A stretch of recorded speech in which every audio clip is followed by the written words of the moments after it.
Episode opening സീനിൽ ഇപ്പൊ നമ്മുടെ റോബിൻ അവള് ഹാപ്പി ആയിട്ട് കപ്പലിലുള്ള ചെടികൾക്ക് വെള്ളം ഒഴിച്ചൊക്കെ നിൽക്കുകയാണ്. മറ്റൊരു ഭാഗത്ത് ലൂഫിയും ടീമും ആണെങ്കിൽ ബമ്പർ ഫോഴ്സിൽ ഊഞ്ഞാലാടിക്കൊണ്ടേയിരിക്കും. താഴെ കപ്പലിന്റെ ഏറ്റവും അടിയില് ഫ്രാങ്കി അവൻ ഭയങ്കര ഹാർഡായിട്ട് എന്തൊക്കെയോ വർക്ക് ചെയ്യാണ്. പക്ഷെ അവന്റെ മൂക്കിലൂടെ കുറേശ്ശെ ബ്ലഡ് വരുന്നുണ്ട്. അപ്പൊ കുറച്ചു മുൻപ് എന്തോ കാര്യമായിട്ട് നടന്നിട്ടുണ്ട്. അവിടുന്ന് അങ്ങനെ കട്ട് ചെയ്ത ഒരു ഫ്ലാഷ് ബാക്ക് കാണിക്കും. ഫ്ലാഷ് ബാക്കില് നമ്മുടെ ഫ്രാങ്കി അവൻ നാമിയുടെ വേവറ് അതെടുത്ത് റീമോഡൽ ചെയ്തുകൊണ്ടിരിക്കുകയാണ്. അവളുടെ പെർമിഷൻ പോലും ഇല്ലാതെ അതിന്റെ ഹെഡൊക്കെ അഴിച്ചു മാറ്റി ഇപ്പൊ ഒരു കുതിരയുടെ തലയൊക്കെ അങ്ങനെ ഫിറ്റ് ചെയ്യും. അത് കണ്ടുവന്ന നാമി അവള് ഫുൾ കലിപ്പില് അവനെ പുറഞ്ച് ഇടിക്കും. നിനക്കത്ര ധൈര്യം ഉണ്ടെങ്കിൽ എന്റെ വേവറ് ഈ കോലത്തിലാക്കും. ഇതുപോലൊരു വേവറ് ഇവിടെ ഒന്നും കിട്ടില്ല. ഞാൻ ഒരുപാട് കഷ്ടപ്പെട്ട് ഇവിടേക്ക് കൊണ്ടുവന്ന സാധനമാണ്. അതിന് ഫ്രാങ്കി പറയും, ഐ എം സോറി. ഉറപ്പായിട്ടും നിനക്ക് ഇഷ്ടപ്പെടുന്ന രീതിയിൽ ഞാനിത് റീമോഡൽ ചെയ്യും. നീ ഇത് കണ്ട് ഇംപ്രസ് ആവുമെന്ന് പറഞ്ഞ് വീണ്ടും അതിൽ പണിതുകൊണ്ടിരിക്കുകയാണ്. അങ്ങനെയാണ് നമ്മുടെ ചെക്കന്റെ മൂക്കില് അവള് കൊടുത്ത അടിയുടെ അടയാളമായിട്ട് കുറച്ച് ബ്ലഡ് ഒക്കെ വന്നിരിക്കുന്നത്. ഇവിടെ ലൂഫി ആണെങ്കിൽ ഭയങ്കര ഹാപ്പി. യെസ്, കുറച്ചുകൂടെ സ്പീഡിലാട്ട് എന്നൊക്കെ പറഞ്ഞ് അവനങ്ങനെ ഊഞ്ഞാലാടി ഒലഞ്ഞ് തെറിച്ചു പോയി ഒരു മതിൽ ആഞ്ഞിടിക്കും. അപ്പൊ അതിന്റെ തൊട്ട് മുകളിലായിട്ട് നമ്മുടെ സാഞ്ചി അവൻ എപ്പോഴത്തേതും പോലെ റോബിനും നാമിക്കും മാത്രം കുടിക്കാൻ സ്പെഷ്യൽ ഷേക്ക് ഒക്കെ ഉണ്ടാക്കി പുറത്തേക്ക് വരും. അതിനുശേഷം ലൂഫിയാൻ ടീമിനോട് പറയും, നിങ്ങൾ ഇന്നലെ പിടിച്ച ആ ഒരു ഓക്ടോപ്പസ് അതിനെ വറുത്ത് ഫ്രൈ ആക്കി നിങ്ങൾക്ക് തരാനാണ് ഞാൻ ഉദ്ദേശിക്കുന്നത്. അക്വേറിയത്തിൽ നിന്ന് എത്രയും പെട്ടെന്ന് അതിനെ കൊണ്ടുവരാൻ പറയും. അത് കേൾക്കേണ്ട താമസം നമ്മുടെ ചെക്കന്മാർ ഓടി അക്വേറിയത്തിനടുത്തേക്ക് വരും.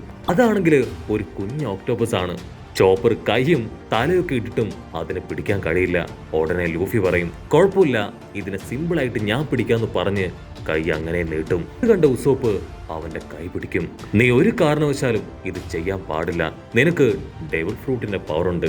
ഇൻ കേസ് ആ ഓക്ടോപ്പസ് നിന്നെ അക്വേറിയത്തിനുള്ളിലേക്ക് പിടിച്ചു വലിക്കുകയാണെങ്കിൽ നീ അതിൽ കിടന്ന് മുങ്ങിച്ചാവില്ലേ. സോ ഇതിനെ ഞാൻ പിടിക്കാന്ന് പറഞ്ഞ് അവൻ ആ വെള്ളത്തിലേക്ക് എടുത്തു ചാടും. അതിനുശേഷം ഓക്ടോപ്പസിന്റെ പിന്നാലെ പോകുമ്പോഴായിരിക്കും നമ്മുടെ ആൾക്കാര് ഒരു ഓക്ടോപ്പസിനെ അല്ല ഒരു കൂട്ട ഓക്ടോപ്പസിനെ അതിൽ പിടിച്ചിട്ടിട്ടുണ്ട് എന്ന് നമുക്ക് കാണാം. ഓക്ടോപ്പസുകളെല്ലാം തന്നെ കൂട്ടം ചേർന്ന് അങ്ങനെ കട്ടയ്ക്ക് നിൽക്കും. അത് കണ്ട ഉസോപ്പ് അവന്റെ കയ്യിലുള്ള സ്റ്റിക്ക് അതുപയോഗിച്ച് അവറ്റകളെ പുറഞ്ച് അടിച്ച് ഓരോന്നിനെയായി പുറത്തേക്ക് പെറുക്കി ഇട്ടുകൊണ്ടേയിരിക്കുകയാണ്. ലൂഫിക്കും പൊർണും അവർക്ക് രണ്ടുപേർക്കും അത് കണ്ട് ഭയങ്കര ആവേശാവും. പക്ഷെ അപ്പോഴായിരിക്കും ഒരു വമ്പൻ ട്വിസ്റ്റ്. ഓക്ടോപ്പസുകള് അവറ്റകൾ അങ്ങനെ വന്ന് ഉസോപ്പിന്റെ ബോഡിയിൽ പൊതിഞ്ഞു നിൽക്കും. അതിനുശേഷം ഉസോപ്പിനെ അനങ്ങാൻ പറ്റാത്ത വിധത്തില് ലോക്ക് ചെയ്ത് പിടിക്കുകയാണ്. ഇവിടെ നാമിക്കും റോബിനും അവർക്ക് രണ്ടുപേർക്കും അത് കണ്ട് ടെൻഷനാവും. ഓക്ടോപ്പസുകൾ വീണ്ടും വിട്ടുകൊടുക്കില്ല. അവരുടെ ബ്ലാക്ക് ഇങ്ക് അത് മുഴുവൻ വെള്ളത്തില് അങ്ങനെ സ്പ്രെഡ് ചെയ്യാണ്. ഇപ്പൊ നമ്മുടെ ആൾക്കാർക്ക് വെള്ളത്തിൽ എന്താ നടക്കുന്നതെന്ന് കാണാൻ കഴിയില്ല. ലൂഫി അവന്റെ കൈയിട്ട് ഉസോപ്പ് എവിടെയാണെന്ന് പരിശോധിച്ചുകൊണ്ടിരിക്കും. ഇവിടെ ഉസോപ്പ് ആണെങ്കിൽ എന്റെ കയ്യിലുള്ള സ്റ്റിക്ക് ഉപയോഗിച്ച് പുറഞ്ച് അടിച്ച് ആ ഓക്ടോപ്പസുകളെ മാറ്റാൻ ശ്രമിക്കും. ലൂഫി ഒരുപാട് നേരം അവിടെ കൈയിട്ട് ഇളക്കിയിട്ടും ഉസോപ്പിനെ കണ്ടെത്താൻ കഴിയില്ല. പക്ഷെ എന്താ, ആ ഓക്ടോപ്പസുകള് അതിപ്പോ ലൂഫിയുടെ കൈ ലോക്ക് ചെയ്ത് അവൻ അകത്തേക്ക് വലിക്കാൻ തുടങ്ങും. ലൂഫിക്കാണെങ്കിൽ അവന്റെ കൺട്രോൾ പോവും. അവൻ കൈ ചുരുട്ടി ഇപ്പൊ വെള്ളത്തില് പുറഞ്ച് ഇടിക്കും. ലൂഫിയുടെ ഇടിയുടെ പവറിൽ ഓരോരോ ഓക്ടോപ്പസുകളായി പുറത്തേക്ക് വരും. അവസാനം നമ്മുടെ ഉസോപ്പും തെറിച്ച് പുറത്തേക്ക് വരും. പക്ഷെ എന്താ, അവന്റെ മുഖം മുഴുവൻ ലൂഫിയുടെ ഇട്ടി കിട്ടി നേരി വെച്ചിരിക്കുകയാണ്. ഉസോപ്പ് ദേഷ്യപ്പെട്ട് പറയും, നിനക്കത്ര ധൈര്യം ഉണ്ടെങ്കിൽ എന്നെ ഇടിച്ച് ഈ കോലത്തിലാക്കും. ഇവരുടെ ശബ്ദവും ബഹളവും ഒക്കെ കേട്ട് ഇപ്പൊ സാഞ്ചി അവൻ അവിടേക്ക് വരും. സാഞ്ചി ചോദിക്കും, എന്തു പറ്റി, എന്താ ഉണ്ടായേ? അതിന് ഉസോപ്പ് ടെൻഷനായി, നീ ഒറ്റൊരുത്തൻ കാരണമാണ് ഇതൊക്കെ സംഭവിച്ചത്. നീ കാരണമാണ് ഞാൻ ആ വെള്ളത്തിലേക്ക് ഇറങ്ങി ഓക്ടോപ്പസിന്റെ കടിയും ലൂഫിയുടെ ഇടിയും വാങ്ങിയെന്ന് പറയുമ്പോഴായിരിക്കും ജോറോ അവൻ വെള്ളത്തിൽ എന്തോ ഒഴുകി വരുന്നതായിട്ട് കാണാ. അവനത് നമ്മുടെ ആൾക്കാർക്ക് കാണിച്ചു കൊടുക്കും. ഉടനെ നമ്മുടെ ആൾക്കാരെല്ലാവരും ചേർന്ന് അതിലേക്ക് നോക്കുകയാണ്. അതൊരു ബാരലാണ്. അതിന്റെ തൊട്ട് മുകളിലായി ഇത് സീ ഗാർഡിനുള്ള ട്രഷറാണ് എന്ന് എഴുതിയിട്ടുണ്ടാവും. ലൂഫി ആണെങ്കിൽ കൈ നീട്ടി ആ ബാരല് കപ്പലിലേക്ക് എടുക്കും. അതിനുശേഷം അവര് 3 പേരും തുള്ളിച്ചാടും. നിങ്ങൾക്ക് നിധി കിട്ടിയേ, ഒരു പണിയെടുക്കാതെ ആദ്യമായിട്ടാണ് ഒരു നിധി ഫ്രീ ആയിട്ട് കിട്ടുന്നത്. ഫ്രാങ്കി ആണെങ്കിൽ ആ ബാരല് കാണേണ്ട താമസം ഓടി വന്ന് അത് ഓപ്പൺ ചെയ്യാൻ തുടങ്ങും. അപ്പോഴായിരിക്കും നാമി പറയാ, ആക്ച്വലി ഇതുപോലുള്ള ബാരൽസ് ഓരോ കപ്പലുകാരും ദൈവത്തിന് കാണിക്കായിട്ട് കൊടുക്കുന്നതാണ്. ഒരുപക്ഷെ അതിൽ മദ്യമായിരിക്കാം, വെള്ളമായിരിക്കാം, അങ്ങനെ എന്തെങ്കിലുമൊക്കെ ആയിരിക്കാം. പക്ഷെ കുഴപ്പമില്ല, അതിലെന്തുണ്ടെങ്കിലും ആദ്യം നമുക്കെടുക്കാം. അതിനുശേഷം നമ്മുടെ കയ്യിലുള്ള എന്തെങ്കിലും സാധനം അതിൽ റീഫിൽ ചെയ്യാം. അവർ ആ ബാരല് അത് കഷ്ടപ്പെട്ട് തുറക്കും. അപ്പോഴേക്കും ഒരു ഫ്ലെയർ മുകളിലേക്ക് പോയി പൊട്ടി അങ്ങോട്ട് തെറിക്കും. നമ്മുടെ ആൾക്കാരാണെങ്കിൽ അത് കണ്ട് ഒരു സെക്കൻഡ് ഫ്രീസ് ആവും. റോബിൻ ആണെങ്കിൽ അത് കണ്ട് അവളുടെ ഹാർട്ട് ബീറ്റ് കൂടും. റോബിൻ പറയും, ഇതാരുടെയോ ഒരു ട്രാപ്പാണ്. നമ്മളുടെ ലൊക്കേഷൻ അത് കറക്റ്റായിട്ട് മനസ്സിലാക്കാനായി ആരോ ചെയ്ത പണി. അത് കേട്ട് നമ്മുടെ ബാക്കി ആൾക്കാരും ഇപ്പൊ വണ്ടടിച്ചു നിൽക്കും. ഉടനെ എല്ലാവരും ഇപ്പൊ ചുറ്റും ആരെങ്കിലും വരുന്നുണ്ടോ, എവിടുന്നെങ്കിലും ബോട്ടിന്റെ ശബ്ദം കേൾക്കുന്നുണ്ടോ എന്നൊക്കെ ചെക്ക് ചെയ്യാൻ തുടങ്ങും. പക്ഷേ ബൈനോക്കുലറൊക്കെ വെച്ച് നോക്കിയിട്ടും അവിടെ എവിടെയും ആരെയും കാണാനുണ്ടാവില്ല. പക്ഷെ നാമി ആണെങ്കിൽ ഒരു പ്രത്യേക കാര്യം നോട്ട് ചെയ്യും. ക്ലൈമറ്റ് അത് ഭയങ്കരമായിട്ട് ചേഞ്ച് ആവുന്നുണ്ട്. ക്ലൗഡൊക്കെ ഒന്ന് മൂടി സിറ്റുവേഷൻ മുഴുവൻ മാറിക്കൊണ്ടിരിക്കുകയാണ്. നാമി നിലവിളിച്ചു പറയും, എത്രയും പെട്ടെന്ന് നമുക്ക് സൗത്ത് ഈസ്റ്റിലേക്ക് പോകണം. നമ്മളെ ലക്ഷ്യമാക്കി വലിയൊരു സ്റ്റോം ഇവിടേക്ക് വരുന്നുണ്ട്. അവളത് പറയേണ്ട താമസം എല്ലാവരും കപ്പൽ ഡൈവേർട്ട് ചെയ്യാൻ തുടങ്ങും. പക്ഷെ അടുത്ത സെക്കൻഡ് അന്തരീക്ഷം മുഴുവൻ കാർമേഘം മൂടി വലിയ ഇടിയൊക്കെ പൊട്ടാനായിട്ട് തുടങ്ങും. ശക്തമായ കാറ്റടിച്ച് ഇപ്പൊ കപ്പല് അതങ്ങനെ ആടി ഉലയും. സോറോ ഉടനെ ആ കപ്പലിന്റെ പായ് അതങ്ങനെ മടക്കാനായിട്ട് തുടങ്ങും. കാരണം കാറ്റടിച്ച കപ്പലിനെ പിന്നെ കൺട്രോൾ ചെയ്യാനാവില്ല. അപ്പോഴായിരിക്കും സാഞ്ചി പറയാ, നമ്മളെല്ലാവരും വളരെയധികം കെയർഫുൾ ആയിരിക്കണം. ഇങ്ങനെയുള്ള സമയത്ത് നമ്മളിപ്പോഴുള്ളത് ഫ്ലോറിയൻ ട്രയാങ്കിളിലാണ്. ഇവിടെ നിന്ന് ആരും ഇതുവരെ ജീവനോടുകൂടെ വന്നിട്ടില്ല. നമുക്ക് ഇവിടുന്ന് രക്ഷപ്പെടണമെങ്കിൽ നമ്മുടെ ഓരോ മൂമെന്റും അത് വളരെയധികം ശ്രദ്ധിച്ചു വേണം. അപ്പൊ അതേസമയം ചോപ്പർ അവനാണെങ്കിൽ അവനോട് കാലില് അങ്ങനെ ഇറുക്കി പിടിച്ചിരിക്കുകയാണ്. അവന്റെ തൊട്ടു പുറകിലായിട്ട് വെള്ള കളറില് എന്തോ ഒരു സാധനം. ലൂഫിക്കാണെങ്കിൽ ഉസോപ്പിന്റെ പേടി കണ്ട് ആവേശാവും. അവൻ വീണ്ടും വീണ്ടും ഉസോപ്പിനെ പേടിപ്പിക്കാൻ തുടങ്ങും. ഇതൊരു ഭയങ്കര ഹോണ്ടഡ് പ്ലേസ് ആണ്. ഇവിടെ ജീവിച്ചിരിക്കുന്ന ആത്മാക്കളൊക്കെ ഉണ്ട്. അവര് നമ്മുടെ ആത്മാക്കളെ എടുത്ത് അവരുടെ ആത്മാക്കള് അത് നമുക്ക് തരുന്നൊക്കെ പറഞ്ഞ് അവൻ എന്തൊക്കെയോ ഭ്രാന്തൻ കഥയൊക്കെ ഉസോപ്പിന് പറഞ്ഞു കൊടുക്കും. ഉസോപ്പിനാണെങ്കിൽ അതൊക്കെ കേട്ട് മരിച്ചാ മതിയെന്നാവും. അതിന് സാഞ്ചി പറയും, ലൂഫി ആവശ്യമില്ലാതെ ഉസോപ്പിനെ പേടിപ്പിക്കാൻ പാടില്ല. അവൻ കൊച്ചു കുഞ്ഞല്ലേന്ന് പറഞ്ഞ് ഒരു തീപ്പെട്ടി കത്തിക്കും. ഉസോപ്പ്, നിനക്കൊരു കാര്യം അറിയോ? ഇവിടെ മുഴുവൻ ഒത്തിരി കോസ്റ്റ് ഷിപ്പുകളുണ്ട്. ഇവിടെ പെട്ടുപോകുന്ന നമ്മളെപ്പോലുള്ള കപ്പലുകളെ ആ കപ്പല് വിഴുങ്ങും. അതോടുകൂടെ ഏകദേശം ഉസോപ്പിന്റെ കാറ്റ് മുഴുവനായിട്ടും പോവും. You guys are unbelievable. നിങ്ങൾ ഇങ്ങനെയുള്ള സ്വഭാവക്കാരായിരുന്നോ? ഈ കാര്യം നിങ്ങൾക്ക് ഇവിടേക്ക് വരുന്നതിന് മുൻപ് എന്നോടൊരു വാക്ക് പറഞ്ഞുകൂടായിരുന്നോ?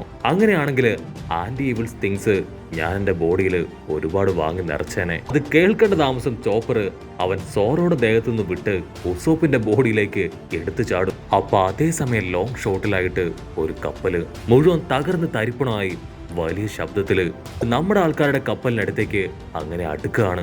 എന്തോ ഒരു ശബ്ദം കേട്ട് നമ്മുടെ ആൾക്കാർ ഓരോരുത്തരും അവര് ചുറ്റും നോക്കും. അപ്പോഴായിരിക്കും ആ ഒരു കപ്പല് അവരുടെ ശ്രദ്ധയിൽ പെടുക. അത് കാണേണ്ട താമസം രക്ഷിക്കടാ, നോ എന്നൊക്കെ പറഞ്ഞ് അവരലറാൻ തുടങ്ങും. പക്ഷെ റോബിൻ അവൾക്ക് മാത്രം പ്രത്യേകിച്ച് ഭാവവ്യത്യാസം ഒന്നും ഉണ്ടാവില്ല.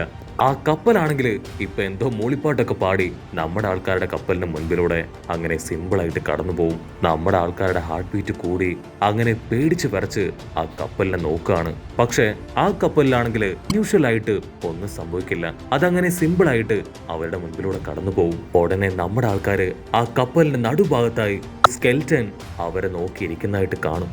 മാത്രമല്ല ആ സ്കെൽറ്റൻ ആണെങ്കിൽ ചായയൊക്കെ കുടിച്ചുകൊണ്ടിരിക്കുകയാണ്. ലൂഫി ആണെങ്കിൽ അവന്റെ കണ്ണൊക്കെ തിരുമ്മി കാണുന്നത് സത്യമാണോ എന്ന് നോക്കി ഉറപ്പിക്കും. പക്ഷെ ഇവിടെ ലൂഫിക്ക് മാത്രം അതിന് ഒത്തിരി ഇഷ്ടാവും. ലൂഫി പറയും, അതിന്റെ പാട്ട് കേട്ടോ, അടിപൊളിയായിട്ടുണ്ട്. എനിക്ക് എത്രയും പെട്ടെന്ന് ആ കപ്പലിലേക്ക് പോയി അതാരാണെന്ന് ചെക്ക് ചെയ്യണമെന്ന് പറഞ്ഞ് അവൻ പോവാൻ തയ്യാറാവും. അതിന് സാഞ്ചി ആണെങ്കിൽ അവന്റെ കൈ പിടിച്ച് വലിക്കും. ഒരു കാരണവശാലും നീ ഇപ്പൊ പോവാൻ പാടില്ല. ആ കപ്പൽ ആക്ച്വലി ഒരു ഹോണ്ടഡ് കപ്പലാണ്. സോ നീ ഒറ്റയ്ക്ക് പോയാ അത് വലിയ അപകടമാണെന്ന് പറഞ്ഞ് ലൂഫിയുടെ കൂടെ ആര് പോകും എന്നവര് നറുക്കിട്ട് തീരുമാനിക്കാൻ തുടങ്ങും. ഉസോപ്പും നാമിയും ചോപ്പറും അവര് 3 പേരും അടിച്ചു പറയും, ഞങ്ങളെ കൊണ്ട് പറ്റില്ല, ഞങ്ങൾ 3 പേരും എവിടേക്കോ ഇല്ല എന്ന് പറഞ്ഞ് അങ്ങനെ പിടിച്ചിരിക്കും. മറ്റൊരു ഭാഗത്ത് ബാക്കിയുള്ള നമ്മുടെ ആൾക്കാര് അവരെല്ലാവരും ഇപ്പൊ ലൂഫിയുടെ കൂടെ പോവാൻ തയ്യാറായി കഴിഞ്ഞു. അവരാ കപ്പലിലേക്ക് കാര്യമായിട്ട് നോക്കി നിൽക്കുകയാണ്. ജോറോ ആണെങ്കിൽ അടുത്ത സെക്കൻഡ് അതിൽ നിന്ന് 2 സ്റ്റിക്ക് എടുക്കും. ലൂഫിയുടെ കൂടെ പോകേണ്ട ആദ്യത്തെ ആള് നാമി. അത് കേൾക്കേണ്ട താമസം നാമിയുടെ ബോധം പോയി അവൾ താഴെ പോവും. രണ്ടാമത്തെ ആള് അത് സാഞ്ചിക്കാണെങ്കിൽ ഭയങ്കര സന്തോഷാവും. സാഞ്ചി പറയും, പേടിക്കേണ്ട ആവശ്യമില്ല, നാമിയെ സേഫായി അവിടേക്ക് കൊണ്ടുപോയി തിരികെ കൊണ്ടുവരുന്ന കാര്യം അത് ഞാൻ ഏറ്റു. പിന്നെ ഒന്നും നോക്കില്ല, ഒരു ചെറിയ ബോട്ട് എടുത്ത് അവരാ കപ്പലിന്റെ അടുത്തേക്ക് വരും. അതിനുശേഷം കയറിൽ പിടിച്ച് തൂങ്ങി മുകളിലേക്ക് കയറും. ലൂഫി ആണെങ്കിൽ നാമി ആശ്വസിപ്പിക്കും, നീ പേടിക്കേണ്ട ആവശ്യമില്ല, മിക്കവാറും ആ കപ്പലില് വലിയ നിധി ഉണ്ടാവും. പക്ഷെ ആ സ്കെൽട്ടൻ അവനായിരിക്കും ആ നിധി കാക്കുന്ന ഭൂതം. നമുക്ക് അവൻ അടിച്ചിട്ട് ആ നിധി മുഴുവൻ കൈക്കലാക്കാന്ന് പറഞ്ഞ് ഒരു ഫുൾ സ്പീഡിൽ മുകളിലേക്ക് കയറുകയാണ്. അപ്പൊ ആ സ്കെൽട്ടൻ ആണെങ്കിൽ നമ്മുടെ ആൾക്കാർ മുകളിലേക്ക് വരുന്ന കണ്ട് താഴേക്ക് നോക്കി നിൽക്കും. നമ്മുടെ ആൾക്കാരാണെങ്കിൽ സർവ്വശക്തിയും കയ്യിലെടുത്ത് കപ്പലിന്റെ അകത്തേക്ക് വരും. ഉടനെ ആ സ്കെൽട്ടൻ പറയും, നിങ്ങളെ എല്ലാവരെയും ഇങ്ങനെ ഇറച്ചിയോടുകൂടെ കാണാൻ സാധിച്ചതിൽ ഒത്തിരി സന്തോഷം. ഞാൻ ഇതുപോലുള്ള ആൾക്കാരെ കണ്ടിട്ട് 100 വർഷത്തിന് മേലെയായി. നിങ്ങൾക്ക് എന്റെ കപ്പലിലേക്ക് സ്വാഗതം. അവനിപ്പോ നാമിയെ നോക്കും. വാവ്, നിന്നെ കാണാൻ ശരിക്കും അടിപൊളിയായിട്ടുണ്ട്. ആക്ച്വലി നിന്നെ പോലെയുള്ള ഗേൾസ് എനിക്ക് ഭയങ്കര ക്രൈസാണ്. ഞാൻ എപ്പോഴും അവരുടെ പിന്നാലെ തന്നെ ഉണ്ടാവും. അവൻ നാമിയെ പ്രപ്പോസ് ചെയ്യാൻ അവളുടെ അടുത്തേക്ക് വരും. അവൾ കാലു മടക്കി ഒരൊറ്റ തൊഴി. ലൂഫിക്കാണെങ്കിൽ അത് കുറച്ച് ഇഷ്ടമാവും. പക്ഷെ അവനാണെങ്കിൽ ഒരു കൂസലും ഇല്ലാതെ വീണ്ടും അവന്റെ കപ്പും സ്റ്റിക്കൊക്കെ എടുത്ത് നമ്മുടെ ആൾക്കാരുടെ അടുത്തേക്ക് വരും. സാഞ്ചിക്കാണെങ്കിൽ ആകെ കൺഫ്യൂസ്ഡ് ആവും. സത്യത്തിൽ നീ ആരാണ്? നിനക്ക് എന്താ വേണ്ടേ? ഇത്രയും കാലവും നീ എങ്ങനെ ജീവിച്ചിരുന്നു? നിന്റെ ബോഡി അത് വെറും സ്കെൽട്ടൻ മാത്രമാണ്. അത് കേട്ട് ലൂഫി അവനാണെങ്കിൽ ഇപ്പൊ സാഞ്ചിയെ പിടിച്ചു മാറ്റി സ്കെൽറ്റനോട് ചോദിക്കും, നിനക്ക് ഞങ്ങളുടെ ടീമിൽ ചേരാൻ താല്പര്യമുണ്ടോ? അതിനവൻ പറയും, ഓ യെസ്, എനിക്ക് 100% സമ്മതമാണ്. അത് കേട്ട് നമ്മുടെ ബാക്കി ആൾക്കാര് അവര് ഷോക്ക് ആവുന്നതോട് കൂടെ ഈ ഒരു എപ്പിസോഡും അവസാനിക്കുന്നു. എപ്പിസോഡ് ഇഷ്ടപ്പെടുകയാണെങ്കിൽ തീർച്ചയായിട്ടും ലൈക്ക് ചെയ്യാനും കമന്റ് ചെയ്യാനും ഷെയർ ചെയ്യാനും മറക്കല്ലേ. അടുത്തൊരു അടിപൊളി എപ്പിസോഡുമായിട്ട് കാണുന്നവരെ it's me with Mallu episode.